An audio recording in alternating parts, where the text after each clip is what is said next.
All right, welcome back to another edition of the Mintcast. This show is made possible by supporters like you as we face shadow banning on many platforms and the crackdown on independent anti-war voices intensifies. We ask you to support us by helping with our yearly funding drive on Indiegogo. Things have started well, but we need your help to survive and thrive. Now, every day, the war in Ukraine continues to take lives as the senseless bloodshed continues. Now, the latest news is from Washington is that the Biden administration is going to send cluster munitions to the country, a weapon that's banned in more than 100 nations today. My guest today is a tireless peace activist who has recently returned from Ukraine. Medea Benjamin is the co-founder of the anti-war group CODEPINK and is here to talk about war, US government policy, and how to change it. Medea, it's my great pleasure to welcome you to the show. Well, I'm a great fan of yours, Alan, so it's a real honor to be on with you. Well, the pleasure's all mine. So you recently returned from a journey into war-torn Ukraine. Could you just start by telling us why you were there and what your impressions of the place were? I was in Europe for a conference in Austria in June that was a summit for peace in Ukraine. And we had representatives of 32 different countries there. It was a terrific gathering, although I must say the Ukrainian ambassador to Austria tried to nix the whole thing by putting pressure on the venues that were hosting us, forcing us to scramble at the last minute to find new places to hold the conference, to hold our press conference, and getting the press primed to talk about us as Putin supporters instead of peace lovers. And that really planted the idea for me that I should travel to some more of the countries in Europe, particularly in Eastern Europe, to see what the atmosphere was like for people who were advocating for a ceasefire and negotiations. And so I traveled to a number of Eastern European countries, including Poland, Slovakia, talked to people from Romania, Bulgaria, the Czech Republic, and really found a very troubling sense that people had of being afraid for their jobs if they talked about peace, losing their jobs as journalists, fearing their positions at universities, and a general sense that we are scared to speak out on this issue. And that's of great concern. Given that I was in Poland, I thought it would be good to go over to Ukraine and went there on a short visit and stayed only in the western part of Ukraine, which is supposed to be the safe part. Unfortunately, it's not all that safe. The night we got there, there was an air raid. People forced into the bomb shelters as a Russian drone hit a police/intelligence building, and soon after we left, Russian bombs that hit a residential neighborhood. But in any case, the impression I got talking to a number of people in Ukraine is that they're being fed a daily diet, both on the media and from their own politicians, that this war is going in their favor. That this war is winnable, meaning they can get back Crimea, and they should. They can get back every inch of Donbass, and they should. So I feel that for many of them, they were really divorced from the reality of the fighting and Russia's ability to keep this battle going. And of course, with every death of a Ukrainian, more hatred against the Russians is instilled. And so we found that there were even stores that had signs on their windows saying the language of the oppressor will not be tolerated here. People talked about Russians as garbage. They didn't want to hear the language. They didn't want any books, any music, anything that talked about Russian culture. So there is a tremendous discrimination even against those Ukrainians who are from the East, who are ethnic Russians and Russian speakers, who are having a hard time in Western Ukraine. But in general, I would say, people are suffering tremendously. We visited the cemeteries, we visited the daily funerals that were taking places in the churches, saw the mothers and the wives and the children weeping over their dead loved ones, and realized, I would say, reinforced my feeling that this war must end because of all the suffering that the Ukrainians are going through, and that whether the Ukrainians in the western part that I talked with understood it or not, this is not a war that's going to be won on the battlefield. And so the sooner we can get to peace talks, the better. Well, thank you for that. I mean, in the West, we can read the figures about how many refugees have been created and the speculative figures about who has died and how many buildings have been destroyed. But ultimately, we don't really get that sense of dislocation and destruction without people like you telling us about it. And one of the worst things about this, listening to you, it does sound like there's an awful lot of reactionary forces being ignited all across Europe, actually, and it does sort of pertain to a very dark future for Europe. One of the darkest chapters of the war might yet be to come. It might come years in advance because the big news out of Washington recently has been that the Biden administration has decided to send cluster munitions, a weapon banned by over 100 nations, although not Russia, the United States, or Ukraine. I know CODEPINK is actively organizing against this decision from President Biden. Could you tell us what cluster munitions are and why you are so against this? Well, the world came together in 2008 to ban cluster munitions for a real reason, and that is because of all the unsuspecting children, the farmers who stepped on these, and whose limbs are blown off. I mean, the terrible, terrible consequences that happen years and years after the fighting has ended. And we see this in Laos, Cambodia, Vietnam. We see it in Afghanistan. We see it in Lebanon, where the Israelis dumped so many cluster munitions in southern Lebanon. It is literally all over the world where these munitions have been used. The results are horrific in terms of civilians not just being killed, but being maimed for life. And that's why the world said this is an abhorrent weapon. We will not tolerate it being used. And there are 123 countries that have banned it, including many that are part of the NATO alliance. And so for Biden to come out unilaterally and say, well, I'm going to disregard this, and it's a national security interest in the United States to be sending these cluster munitions to Ukraine, is absolutely ridiculous and should be denounced by not only people inside the United States and in his own party, and we were glad to see that 19 Democrats did that, but by all of these NATO countries that are members of this ban, that have signed on to it, and should be standing up to the United States and saying, no, we don't want you to send those munitions. So we have not given up this fight yet. We just put out a petition as CODEPINK, and we're calling on not only members of the US government, but of these NATO countries to speak out. And we really believe that this is just an example of the desperation of the Biden administration to want to see some success in the Ukraine counteroffensive, which isn't going anywhere. And so I think it is important that we use this decision by Biden to build up the opposition, not only to this particularly horrific weapon, but to the war itself. Because if Biden is willing to violate this international ban, what will be the next line that he crosses? Will it be nuclear weapons?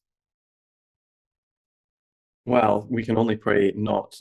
Yeah, I think there were reports coming out before of Russia using cluster munitions, and people were rightly outraged at this. I believe even in 2014, the Embassy of Ukraine denounced the use of cluster munitions on its Facebook page, in fact. And the reason is that if you use these things, these bombs fall in sparsely populated areas or perhaps heavily populated areas. And a lot of them don't go off immediately. They look like toys. People pick them up. They don't know what they are. They think they're trash or whatever. And years later, people will be getting maimed and even killed by these things. So, yeah, we'll never know the true death toll of this war. And even if the war stopped today, there will be people dying in the future because of it. And that's one of the reasons why we really have to work for peace. And you've been following this war closer than almost anybody. In fact, co-wrote the book War in Ukraine, Making Sense of a Senseless Conflict. What do you think a just peace would look like here, and how could we get to it? Well, I think that has been outlined many times before, whether we talk about the Minsk agreements and giving autonomy to the Donbas region, giving them a chance to have internationally supervised referenda, the same for Crimea. The neutrality of Ukraine, I think, is a very central issue, and this has come up in the NATO summit that has just taken place, and it shows that despite the rhetoric that NATO is so united, there are tremendous divisions within NATO precisely about this issue of whether Ukraine should get NATO membership. It's ironic that now it's the Biden administration, because back in 2008, it was the US that pushed at the summit in Bucharest that NATO extend membership to Ukraine. And now it's the US administration that is saying, well, let's hold back on this. This is a red line for Russia.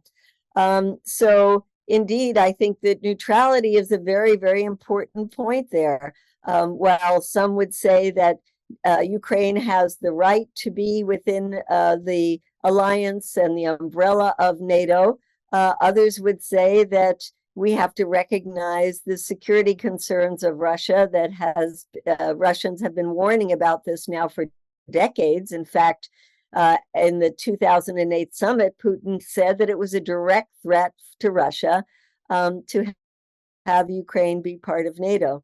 So I think a lot of these issues of neutrality, self-determination for the people in the Donbas region and Crimea have been outlined. For me, the big question is, how do you push all the sides to the negotiating table? And since I live in the United States, the big issue for me is, how do I push my own government to stop stymieing the possibilities of peace talks, whether it was ignoring the Russian overtures right before the invasion in December of 2021, whether it was encouraging Ukraine not to sign on to the mediation that was happening in late March, early April with the Turkish government, or whether it was the dismissing of peace initiatives by so many different entities, from the Pope to the Chinese to the 6 African heads of states, or the president of Brazil. The US has pushed these aside in favor of continuing the war. So I think it's important for those of us in countries that are part of NATO to be pushing our governments to recognize that moving to the negotiating table is actually saving the lives of Ukrainians. And so, do you think that is the United States goal, basically, or NATO's goal more generally, to bleed Russia until the last Ukrainian? Well, certainly we heard the words of the Secretary of Defense of the United States when Secretary Austin, when he said that we had to weaken Russia. And we've heard this said by many a representative of the US government in Congress, saying that it was a very good way for the United States to weaken our adversary, Russia, without having any US troops be killed in the process. I would say that much of what the US had hoped to do has backfired. For example, the tremendous sanctions on Russia that they thought was going to tank the ruble early on has not done that, but those sanctions have backfired and are hurting businesses in Europe, are hurting people as far away as in villages in Africa that are suffering from the increased price of wheat and the increased price of energy. And so the effects of this war are being felt all around the world, whether the US and the West thinks it's a good idea to keep bleeding Russia. The reality for the global community is that it's a good idea to stop this war. Yeah, just one more reason why getting to the negotiating table is absolutely paramount. We never really think about people in, for example, Africa or Asia who are really struggling with increased food prices, increased fuel prices. We hear a lot about it in Europe, and that's absolutely clear with energy prices going through the roof in the winter, people freezing, people worrying about how to heat their homes or having to choose between food and electricity. These are the sorts of casualties of the war that a lot of the time we don't think about. In terms of NATO and Ukraine, do you think NATO really wants Ukraine in there, or are they holding it over Russia like some sort of sword of Damocles? Are they just playing Ukrainians for the long game here?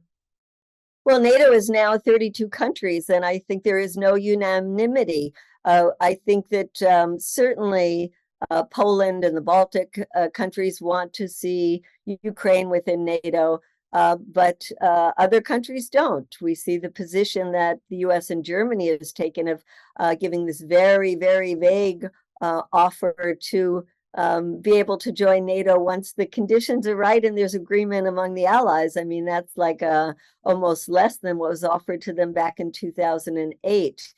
And it's interesting that Zelensky himself, who was so angry about the way that Ukraine was treated at this NATO summit, said that it would be used as a bargaining chip. And indeed, I think that's what the more powerful countries within NATO want to see, because this should be one of the issues that comes up in the negotiations.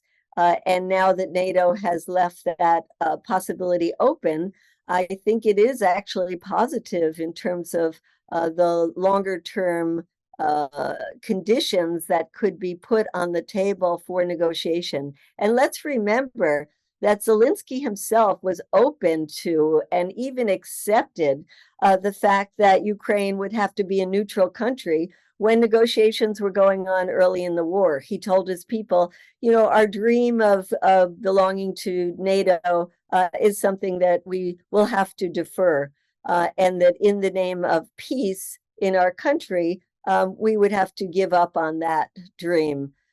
So, you know, this is something that Zelensky will have to use as hopefully when peace talks do begin and compromises are made, he will have to sell this to his own people. But I think that there are many things in an eventual compromise that could be positioned to the Ukrainian people as a win for them, just as Putin will have to try to dig out any compromises and see them as a win for Russia. While the war is a lose, lose, lose for everybody, negotiations will have to be put in a different light for their respective countries to accept them. Well, you say it's lose-lose for everybody. I can think of one group of individuals or corporations that might actually be gaining something from it, and that's the defense industry. There was recently a study that came out from the Quincy Institute for Responsible Statecraft, and they found that think tanks that are funded by the weapons industry, that means the usual suspects like Boeing, Lockheed Martin, General Dynamics, and Raytheon, absolutely dominate the discussion in our corporate media over in the West. They found, I believe, something like 85% of all of the think tanks that are the go-to source for expert analysis on the war in Ukraine were actually getting funded by specifically the organizations that are making billions upon billions of dollars out of this conflict. Do you have any thoughts on that, and how hard is it for people like you to get your message into the mainstream? Well, first of all, yes, I should correct that lose, lose, lose. It's not just these think tanks, but it's, of course, the weapons manufacturers and the energy companies that have seen their profits go through the roof when the U.S. oil and gas companies have replaced the sanctioned Russian energy companies. So there are some companies and some people that do profit from war. But you're bringing up this issue about the think tanks that I think is so critical to talk about, because it does color what is the narrative that the people hear.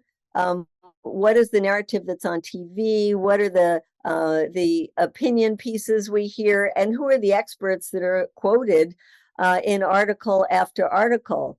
And when you see in this study that so many of them are taking money from either directly from governments like the US government, or directly from the Pentagon, a part of the government, or from the weapons contractors, it is quite remarkable that we call this a free media, because it's not. And what it means is that other voices have a very difficult time being heard. I haven't been able in a year and a half, and having published a very well-respected book, been able to get an op-ed piece in a major US newspaper.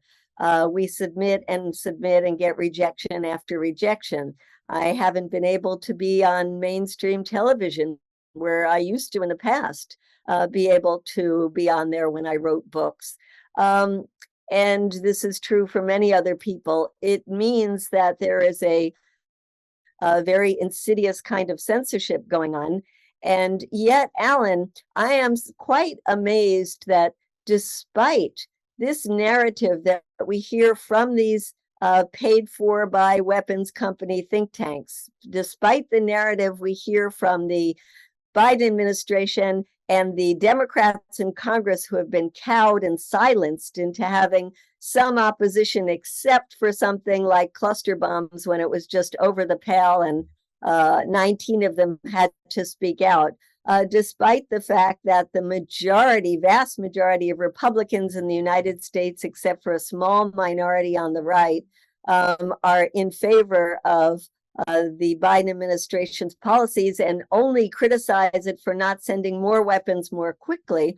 Despite all that, you see in the opinion polls a growing questioning of the war in Ukraine and the Western support for it, a growing desire to see peace talks happening.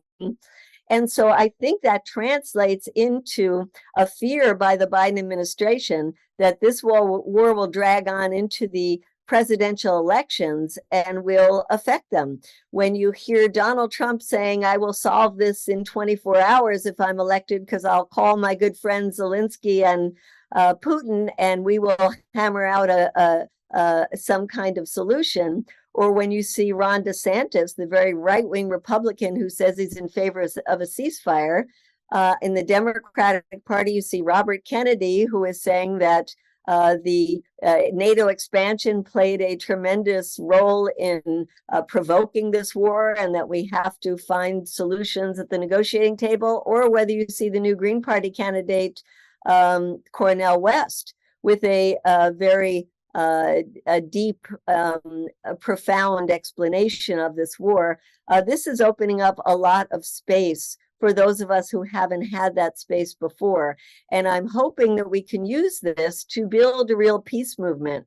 That's why the meeting I was at in Austria was so important. When 32 different countries got together, we called for a global day, a global week of actions, September 30th to October 8th.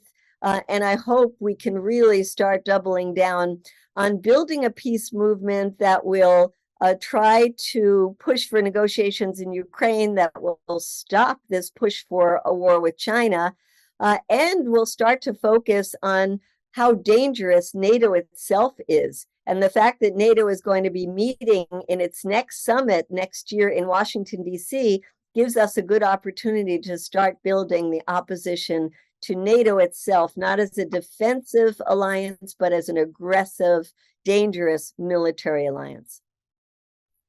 Well, you said so much there. I don't know which direction I'd like to go in. I guess I'll say you touched on the Republicans there voicing their opposition, or at least rhetorically, to this war. Yet, when President Trump was in office, he carried out a number of provocative actions towards Russia, which I think you actually detailed some of this in your book, War in Ukraine, Making Sense of a Senseless Conflict. So, my sense is that you probably think if Trump, DeSantis, or another Republican were in there, perhaps the war would be continuing in the same way. Absolutely. I wouldn't trust them for a second because of their history and saying one thing and doing something else. I mention them to say that I think they're smart politicians and know which way the wind is blowing, and they recognize that this is a positive opinion to have now for the public.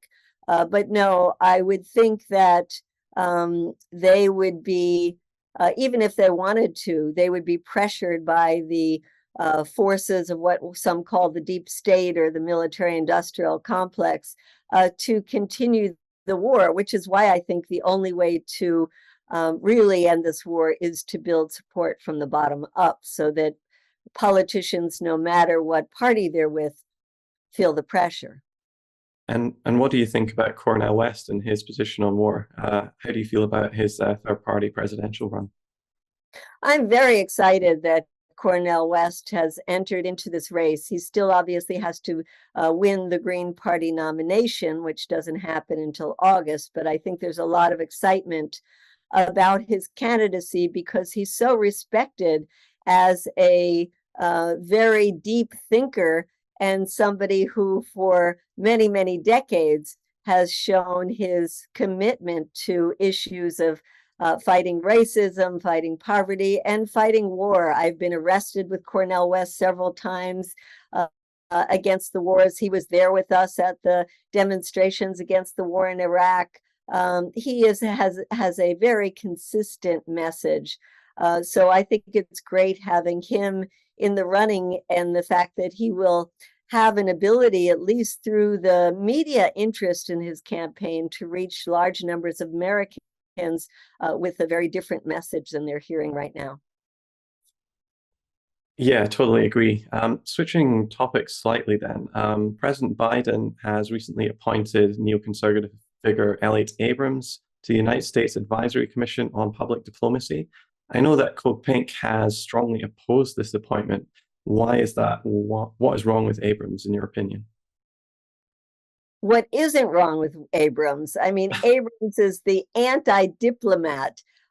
Abrams is responsible for so much of the horrific U.S. policies in Latin America, more recently in Venezuela, in his opposition to U.S. having negotiations with Iran.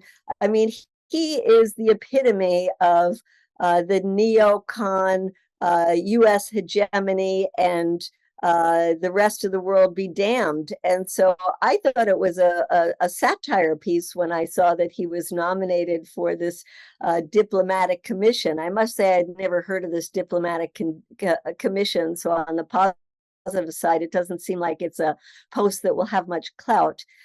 And the Biden people are saying, well, we had to nominate a Republican because a couple of the people on the commission have to be Republican. Well, they certainly didn't have to nominate Elliott Abrams. They could have and should have nixed him from the beginning. So I think it's just one more example of how depraved this administration can be when it comes to foreign policy issues. And we will continue our campaign to shame Biden for having nominated Elliott Abrams and trying to get more and more people to join us in saying that he could not be on any commission that has anything to do with diplomacy. Yeah, I guess Elliott Abrams, for me, is the face of the Reagan administration's dirty war in the 1980s. You know, throughout this time, he supported horrible dictators and genocidaires like, for instance, the Guatemalan president Efrain Rios Montt, who was later convicted of genocide and crimes against humanity for his actions. And yet, throughout his worst, darkest period, Abrams was standing behind him, claiming that he had brought considerable progress on human rights in Guatemala and that the US should be rewarding and encouraging people like Efrain Rios Montt. Abrams famously lied to Congress about his role in the Iran-Contra scandal, whereby the United States was selling weapons to Iran and using the proceeds to fund death squads across Central America, something that Abrams himself was doing. He was whitewashing massacres, as many people have seen that clip of Ilhan Omar grilling him about the El Mozote massacre of 1981, which Abrams was trying to whitewash. And of course, even in recent times, he's been involved in trying to promote stunts to overthrow the Venezuelan government as well. So this guy is like the absolute neocon par excellence, and it is really extraordinary to see the Democrats embracing him. Well, absolutely. You know, we at CODEPINK put out a list of why it's so horrific that he would even be mentioned in the same sentence as diplomacy, and brought up, as you say, the issues of the infamous defense of Rios Montt in Guatemala, the denying of the Mozote massacre, the shameful way that he has supported Israel, which of course is very much the same way that the Biden administration does.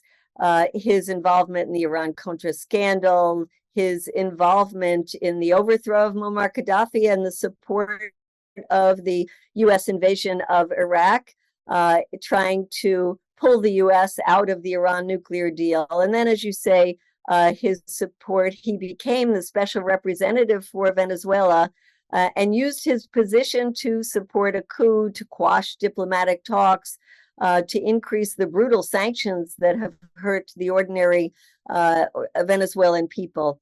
And so, yes, we think that it is just a crime itself. In fact, he should be held for war crimes and not serve in any position where he can influence U.S. policy anymore. Absolutely. And sticking with Latin America, I know another policy CODEPINK has really focused on is Cuba, and specifically the US's economic war against it. What are US policies doing to the island, and what's your position on it? I've never seen things so bad in Cuba as I have today. And it really is painful to see how the Biden administration, instead of following in the footsteps of the Obama administration when he was vice president, and when there was a normalization of relations that led to a win-win situation where Cuban economy was improving, where Americans could travel to Cuba. Instead, the Trump administration came in, wiped all of that out, imposed hundreds of new sanctions, and the Biden administration has basically followed with the Trump administration on this during a time when Cuba is still trying to recover from the pandemic, with the tourist industry wiped out as a result of that, and is putting so many screws on the Cuban people. The only thing that the Biden administration cares about is that this brutal US policy has led to a new wave of migration of Cubans leaving the country in search of better economic conditions. And this immigration issue is one that the Biden administration cares about. But otherwise, for the administration, it's been a policy of trying to recover some seats and votes in southern Florida, which have gone solidly Republican, and instead disregarding the well-being of the Cuban people, and even following Trump's ridiculous putting of Cuba on the list of state sponsors of terrorism.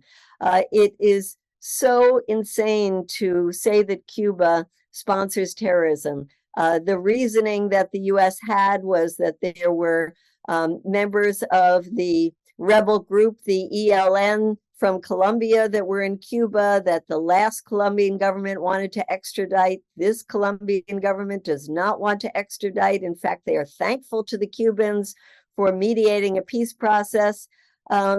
Cuba is a victim of terrorism, has been, with its civilian airliner blown up, with hotels blown up, with right-wing Cubans many times from the United States conducting acts of terrorism against the Cuban government.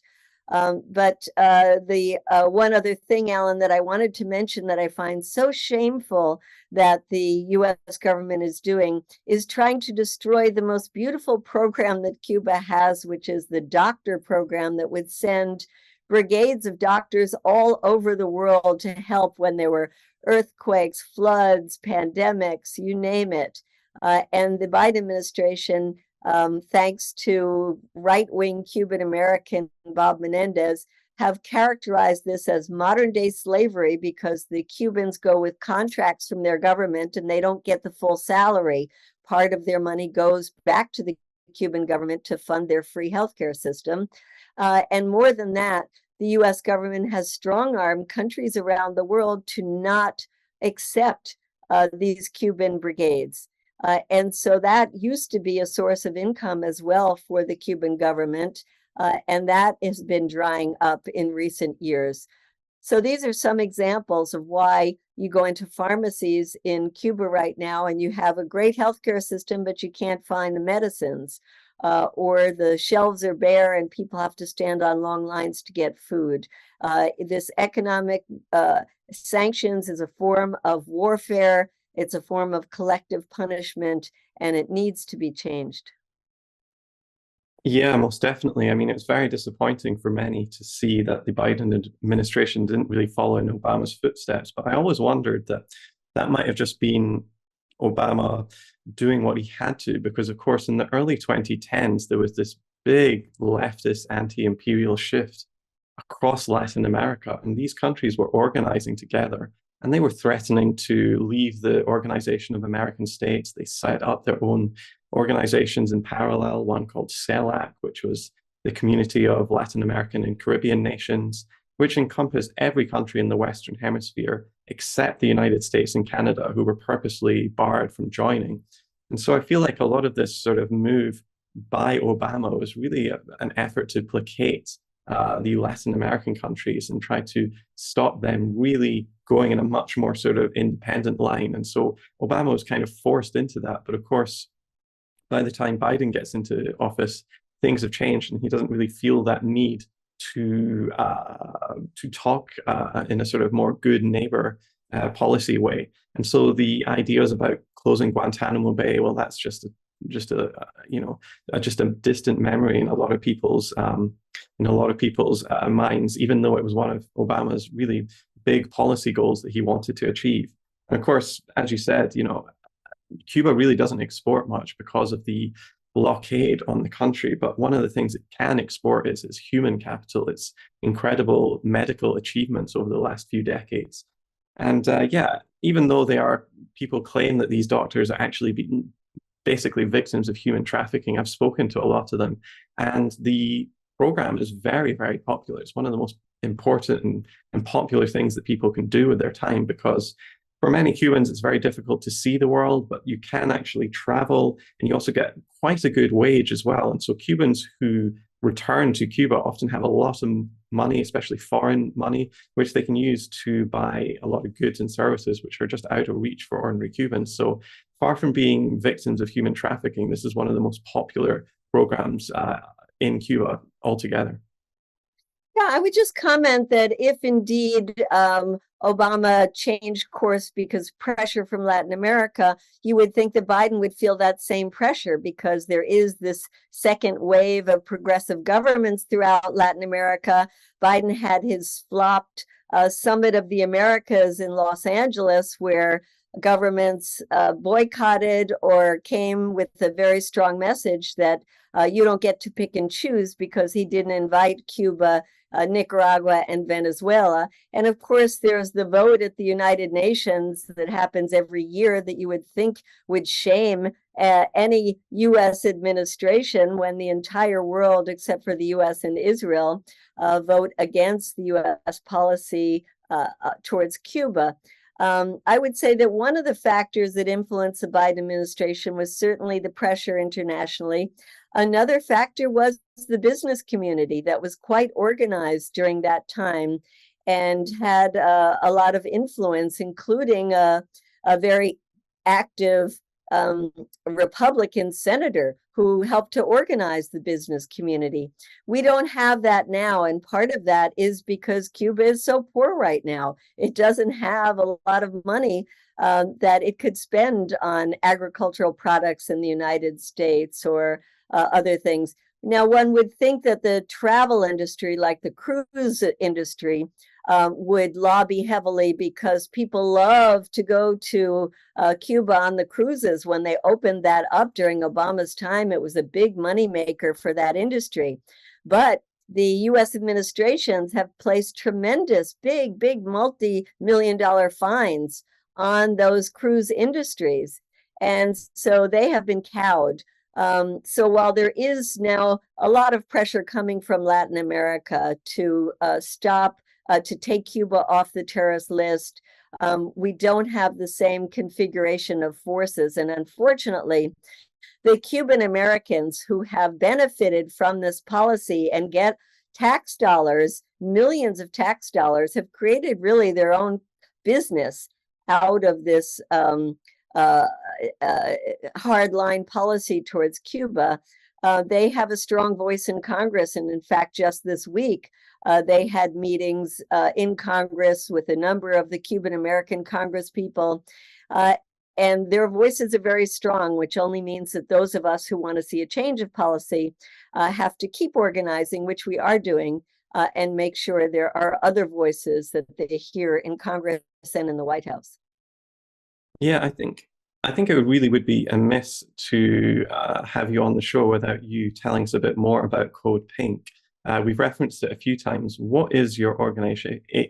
What is your organization all about? And crucially, how can viewers and listeners get involved with you? Well, we started out over 20 years ago now, thinking that we would just organize to stop the war in Iraq. We would be successful and we would all go back to our other work. Unfortunately, that didn't happen. We organized. The Biden administration that time didn't listen to the millions of people out in the street or the millions of people around the world who were saying, don't invade Iraq. Our name, Code Pink, comes from the Bush administration's color-coded alert that it used to be. There was a yellow, a orange, a red alert, which was designed to keep people in a state of fear. Like today is a code orange day. We had no idea what you were supposed to do, but it was to make people live in constant fear of another terrorist attack. So we created a Code Pink to say there's another way to deal with the world and deal with those attacks as a crime against humanity, going after the individuals who attacked us, but not using it as an excuse to attack other nations. So since then, we have been not only opposed to U.S. interventions overseas, but we've been opposed to militarism and the way that the Pentagon sucks up so much of our funds. Now it's almost $1 trillion that's going to the Pentagon that takes money away from all of the needed social services and the infrastructure projects and addressing the issues of the climate. We see the climate crisis all over the world, and here in the United States, we just see the state of Vermont flooded. We see the wildfires going crazy in so many parts of our country, and yet we're putting money into a war in Ukraine. We're putting money into confronting China. And we're constantly putting more and more money to feed this beast of the military contractors. And so Code Pink really wants to move us from a war economy to a peace economy. And we are part of a coalition of groups in this country that see the need for putting people and the climate over the Pentagon. Great. And how can people get involved?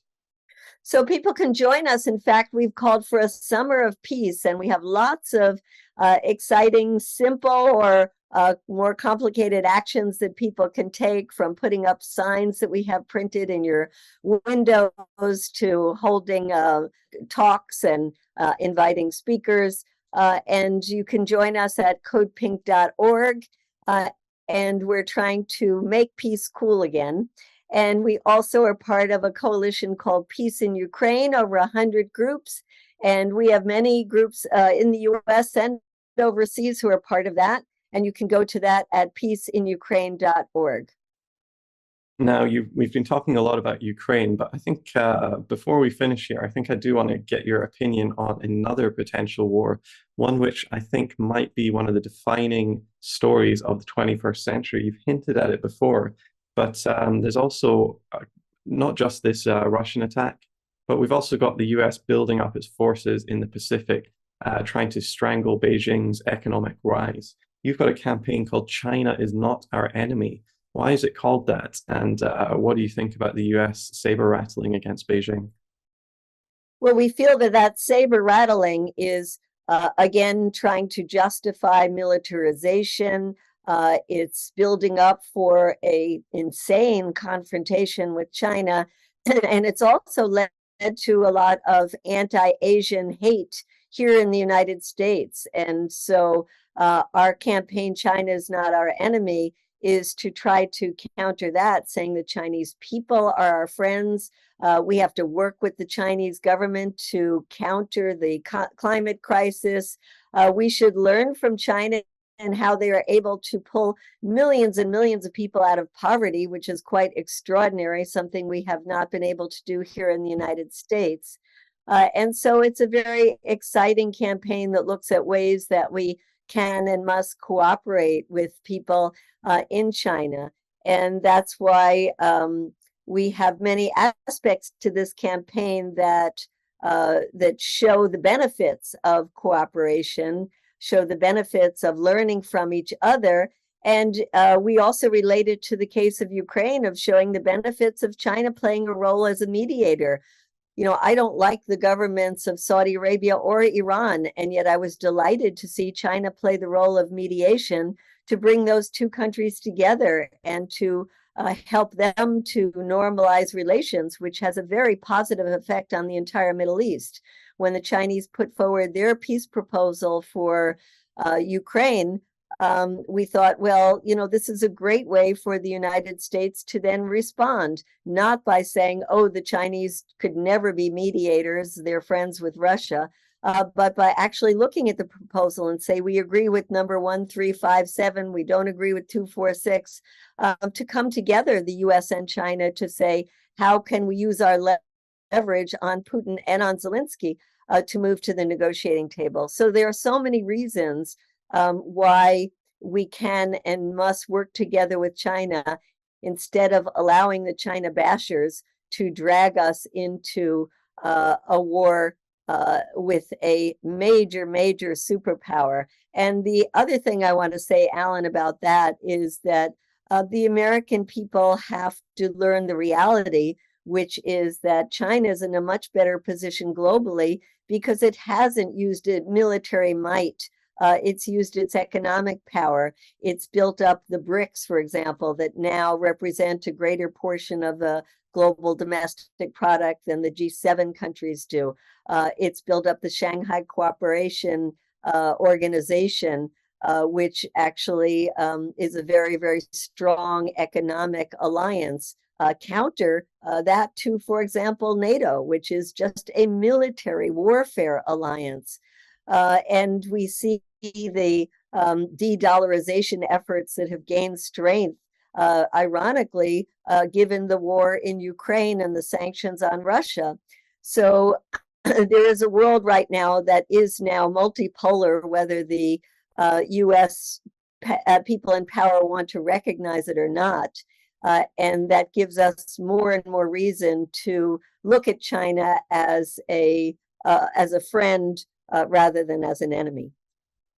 Definitely, I often wonder what the world would look like if the West actually decided to work with China on issues such as climate justice and, you know, just trying to escape the worst of catastrophic climate change. I think we'd be in a much better position, certainly much better than ringing China with just a line of 300 plus military bases. And unfortunately, we see senators and media figures, a lot of them who express skepticism about the war of Ukraine. It's specifically because they're saying China is the real threat and we should be putting all our eggs in the anti-China basket, which is really unfortunate, which is why we need people like you and organizations like CODEPINK to do all of the hard work for us.